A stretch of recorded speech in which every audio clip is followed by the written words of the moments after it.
My Weird School Number 3, Mrs. Roopy is a Loopy, by Dan Gutman. Pictures by Jim Palin.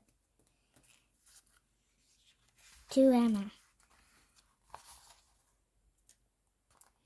Chapter 7, One Small Step for Man.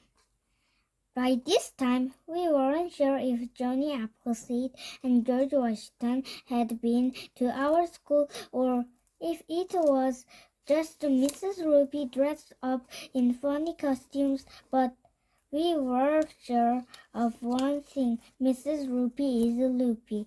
We had to have proof, Michael said.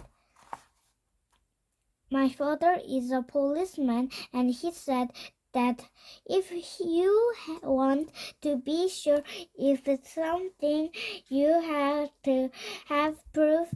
He always says the proof is in the pudding. What does pudding have to do with it? I asked. Beats me, said Michael. Your dad is weird, I said. How are we going to prove that Mrs. Roopy is dressing up in funny costumes? Ryan said. Well, get her fingerprints, Michael said, all excited. That's what my dad does. Everybody in the whole world had different fingerprints. If we get Johnny Appleseed's fingerprints and then we get Mrs. Roopy's fingerprints, I can have my dad test them.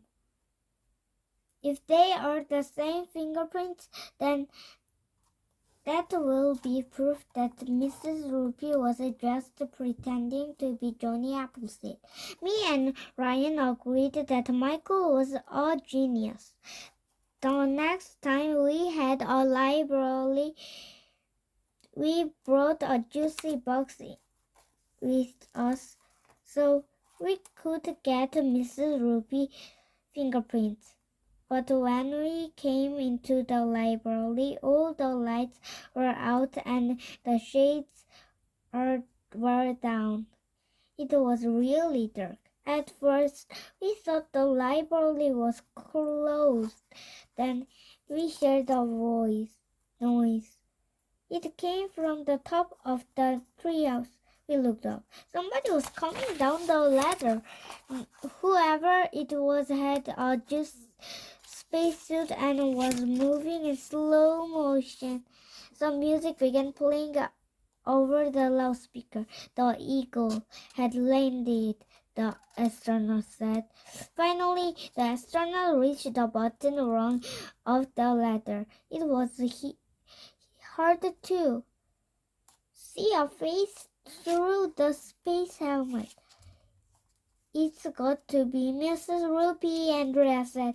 I'm not Mrs. Roopy, the astronaut said. My name is Neil Armstrong.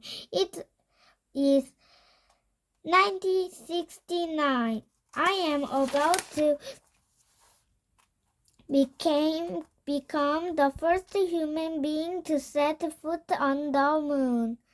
Slowly, Neil Armstrong put one foot on the floor of the library.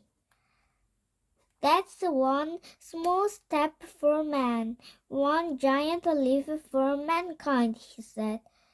We tried to convince Neil Armstrong that he was really Mrs. Roopy dressed in a spacesuit, but he kept saying he had never heard of anyone named Roopy. Neil showing us books about the moon set and the sun and the stars and outer space. It was almost not boring, but not quite. Would you like some juice, Mrs. Armstrong? Michael said, holding out the juice box. No, thank you, Neil Armstrong said. I've got to be getting back to Earth now. And I believe you had to go back to Mrs. Daisy's class. Miss Daisy's class. Then he climbed up the ladder and into the treehouse. Michael was disappointed that he didn't get Neil Armstrong's fingerprints.